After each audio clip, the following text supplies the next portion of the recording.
Hey everybody, welcome back to the channel. I am Joe Usual, and today is the day we finally get to plant the garden with a big box of seeds. So come on with me while we plant my beds. Ruth Stout style, no fuss, no muss, nice and easy. Let's give it a whirl. Welcome to my usual homestead.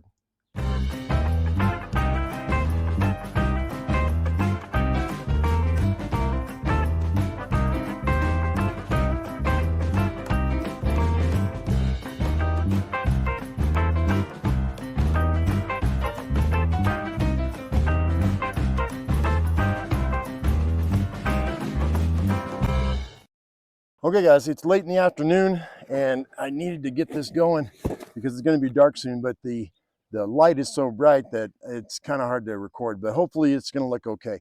This first bed that we've got right here is about 18 inches wide by about 20 or 30 feet long. So we're going to go ahead and we're going to go with zucchini, squash, and spinach, I think. So this is the zucchini that I'm going to be using right here. You can see that. We're going to be using the straight neck squash right here. This is the one we're going to be using. And then those are going to go along the fence line. And then what I'm going to do is I'm going to build up as they grow. I'm going to bring some fencing in and I'm going to make it up and over. You'll get an idea of what I'm going to be doing here in a minute. And then in the front, we're going to be doing the spinach. So let me go ahead and let me find my spinach right quick. And this is the Nobel giant spinach, and these are actually from Todd's seeds, guys.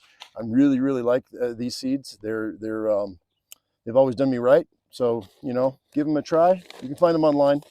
So let's go ahead and let me get this stuff planted. I'm just going to mix the squash and the zucchini together, and we're going to do a lot. We're going to just go really thick with our seeding, and then we're going to go ahead and just pluck out the ones we don't want later on. It might seem like a waste of seed, but I would prefer to do that. That way I get the biggest, strongest plants out of this, and hopefully I'll get the best result. So that's the whole theory anyway. And we've been doing this for about 3 years now, so I'm pretty confident. All right, let's get this planted. Okay guys, so I'm gonna go ahead and I'm just gonna pull this back, this layer right here.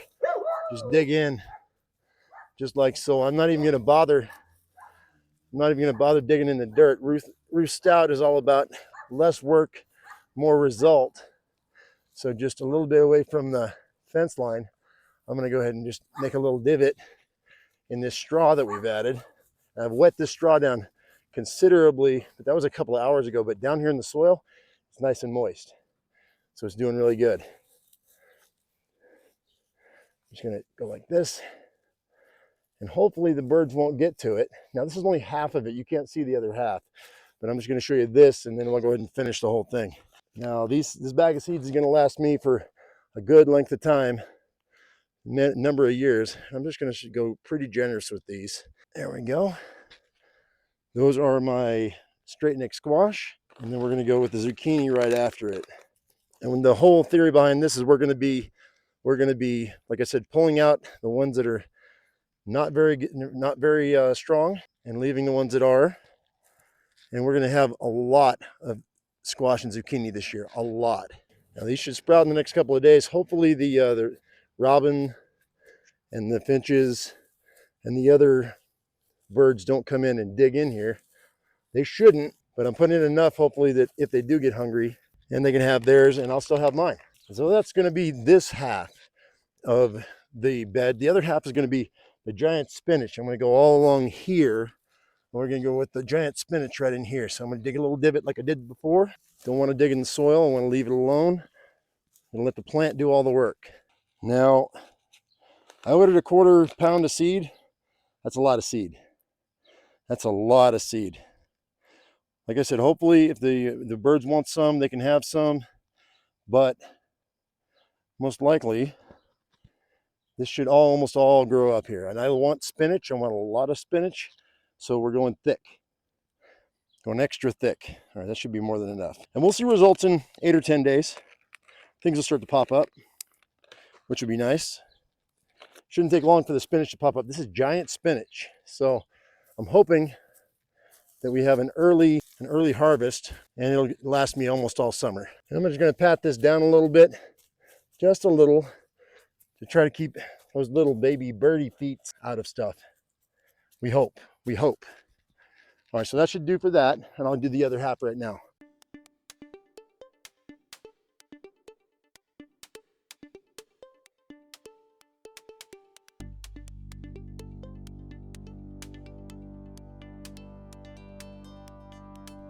You know it's a healthy garden when you see an earthworm.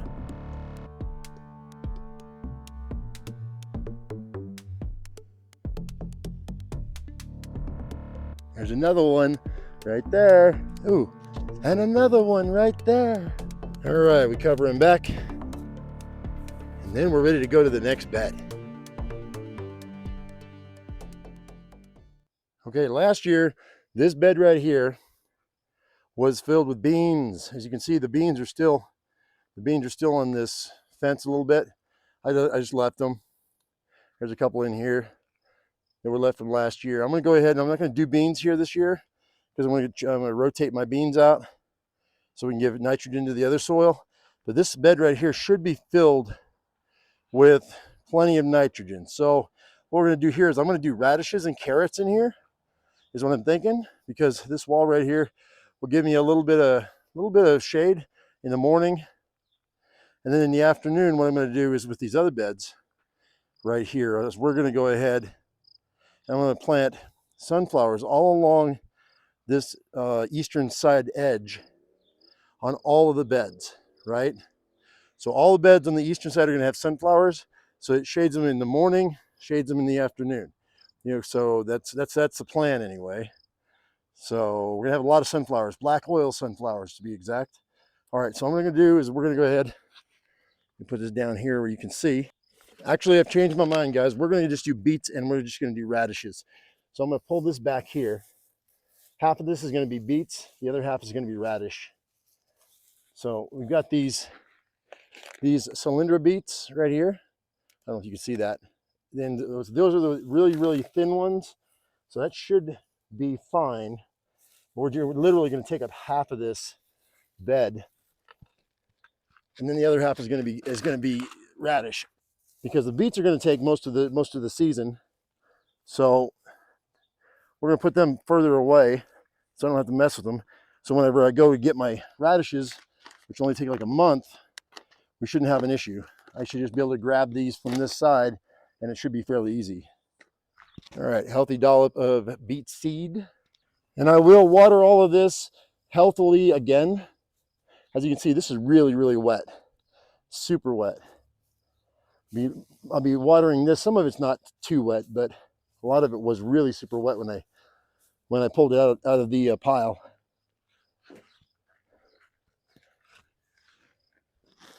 Move this back. And then this is a China Rose sprouting radish. So we're going to be doing that on this side right here. Nice healthy portion.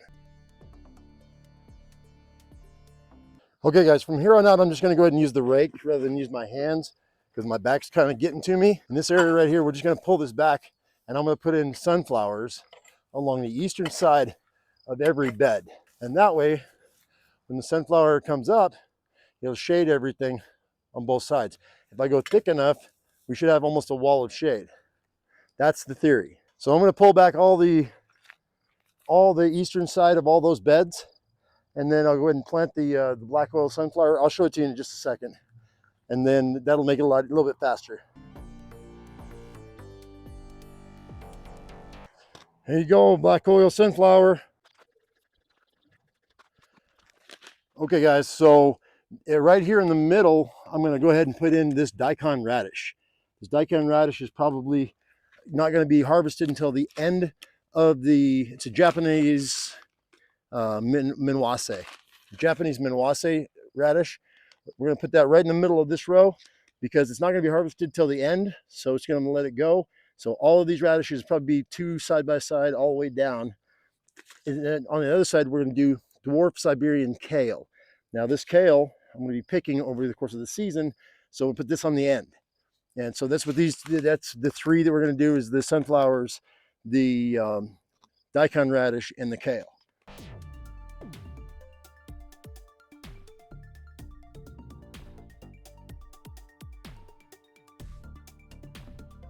Now you can see how tiny these seeds are, man. I mean, I'm using a lot of seed. A lot of seed. A lot of people are going to go nuts in chat telling me how much seed I'm using, how much of a waste it is. But you know what? Todd Seeds is pretty cheap. And I'd rather go heavy and be able to pull than to go light and not have anything this year. So we're going to go ahead and we're going to do, I'd rather more than less. I'd rather have not either or, I'd like yes and in my garden. So we're going nuts. We're going seed nuts.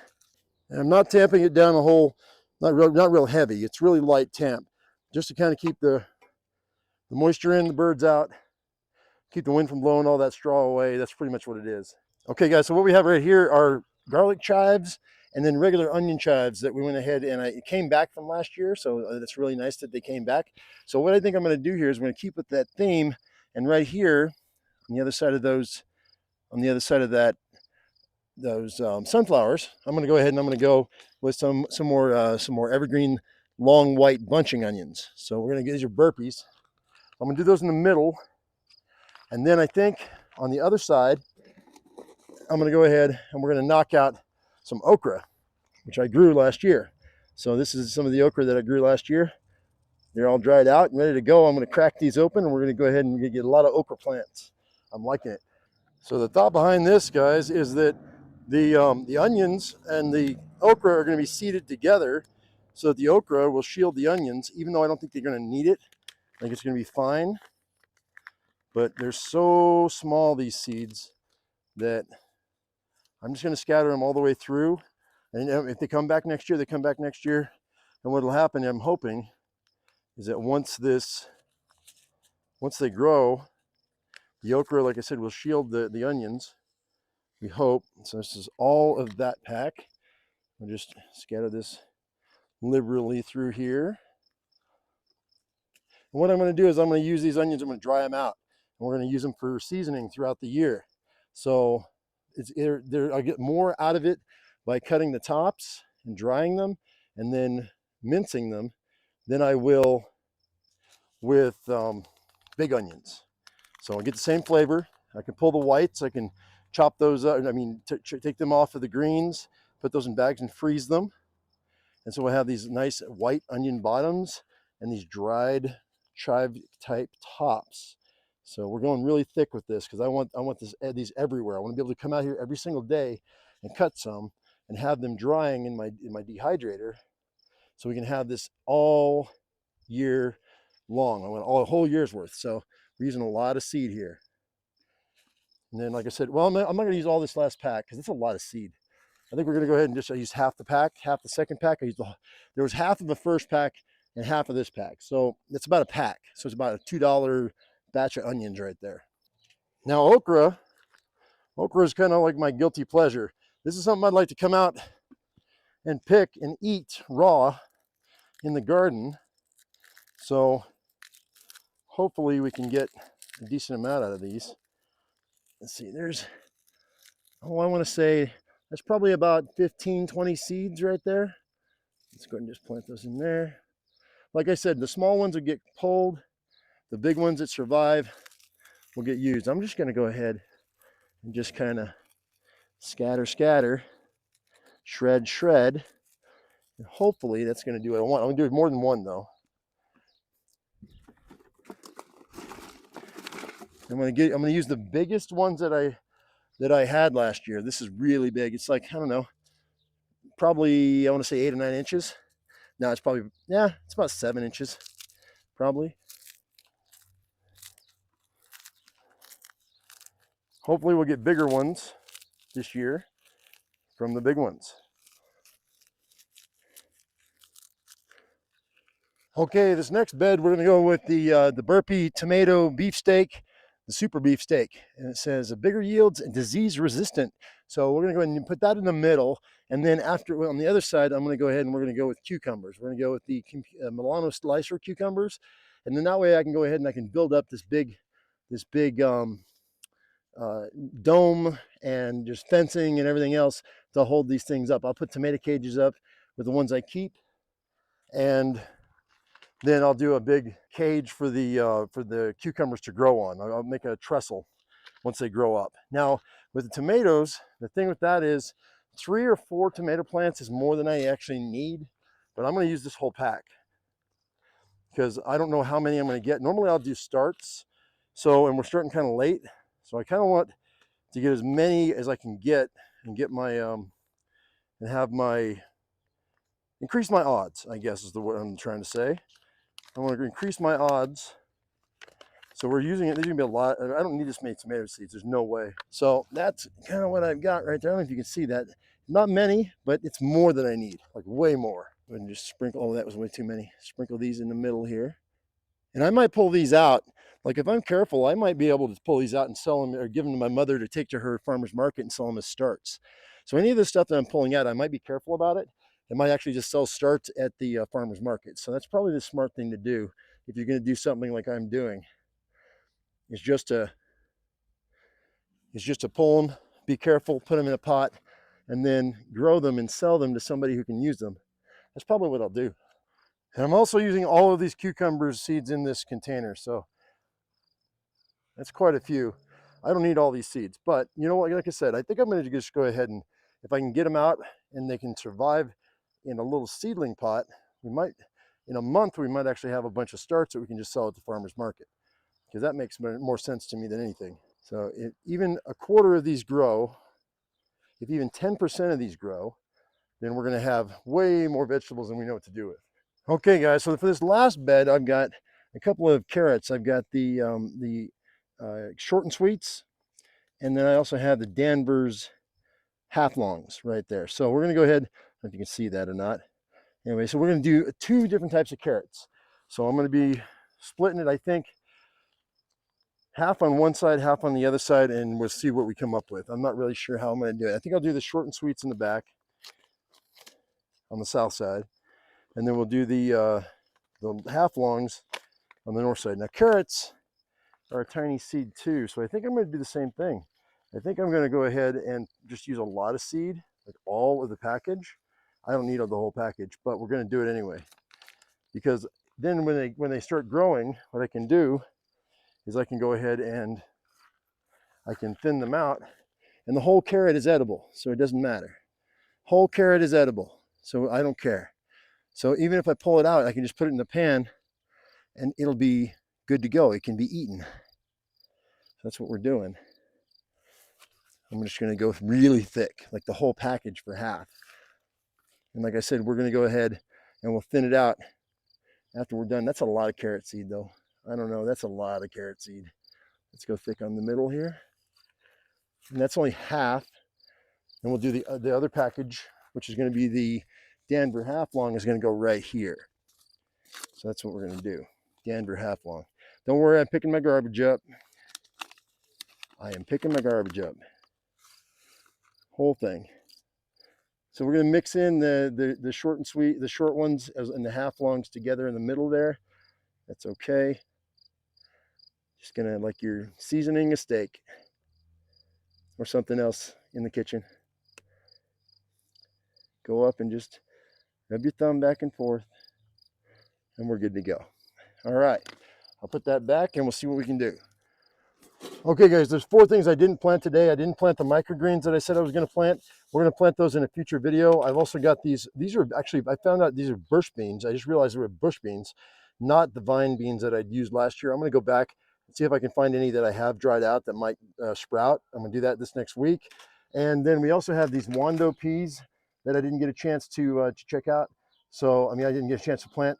I've got my big box that's behind me. I guess you guys can't see it. I need to clear that out from the weeds so I can do beans and peas in there, microgreens, and then the chili, this Thai chili, needs to go in the ground too. So all of that is going to happen in the next video. So I'll go ahead and record all that for you so you get a chance to see. Okay guys, that's going to do it. Sun's going down. Time for me to go inside and edit this video. So I hope you enjoyed yourself. If you did, give us a thumbs up. And if I've earned your subscription today, don't forget to hit that bell icon for notifications. And as I always say, I am my usual me. You be your usual you. We'll see you in the next episode of My Usual Homestead. Thank you so much for watching, guys. We'll see you later. Bye-bye. Hey, you want to say hello to people? You don't like the camera? You don't like the camera in your face? People want to see Zeus. How's Zeus doing? People want to see Zeus. You a good boy? You're a good boy, aren't you? Yes, you are. Oh, yeah, you are. You're getting old, though, aren't you? Yeah, you are. You big horse. Yeah, you big horse. Mm-hmm. Mm-hmm. You still kicking around? Yeah. All right, buddy.